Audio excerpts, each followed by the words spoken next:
Արագածի ճանապարհին շատ ցուրտ է, բայց հանուն անկախության 20-ամյակը նշելու Արագածի գագաթին կարծում եմ պետք է բարձրանալու հաղթահարել ամբողջ դժվարությունները, սկաուտները նույնպես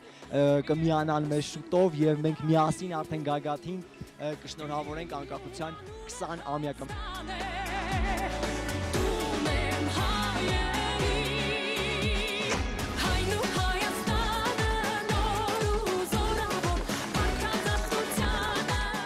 Ես արդեն փորձել սկաուտան, վարձանում եմ 3-րդ անգամ Արագած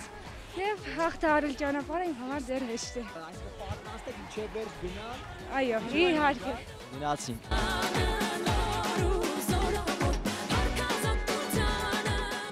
Գնալու ենք միջև վերջ, դժվարություն չենք տեսնում,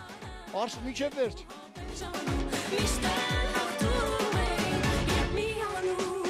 Փորձ ունենք։ Առաջին անգամը։ Հա, առաջին անգամը, բայց ուղղակի անգամ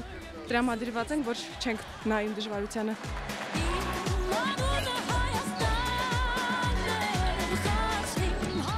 Մեր մեծ ցանկությունն է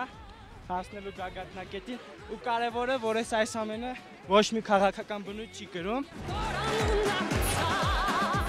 Արագածի ճանապարհի կեսը գրեթե հաղթահարել ենք, հիմա մնում է մյուս կեսը հաղթահարել։ Իրականում ցուրտ է եւ բավական դժվար։ Եթե ուշադիր լինեք, կտեսնեք, որ քանի որ շատ դժվար է, մի մասը հետ է մնացել, բայց կամաց գալի եւ միանում են անկախ բոլոր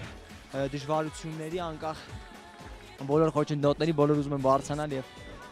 ի վերջո 20-ամյակը նշել Արագածի գագաթին։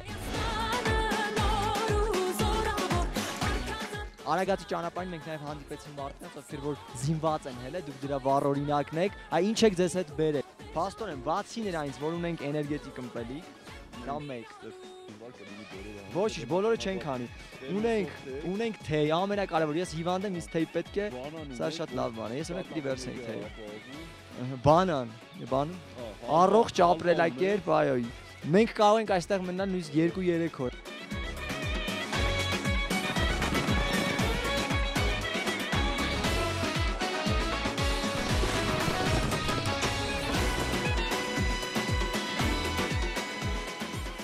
Սեպտեմբերի 21, 14, 12 րոպեին Երկիր մեծյան անկախության 20-ամյակը նշում է Արագածի գագաթին։ Սա բացառիկ եւ պատմական դեպք է, ոչ միայն Երկիր մեծյան, այլ նաեւ սկաուտական մի ամբողջ բանակ այստեղ է եւ պատրաստ է շնորհավորել ողջ հայությանը 20-ամյակի կապակցությամբ։ Անկախ Հայաստան, միացյալ երիտասարդներ։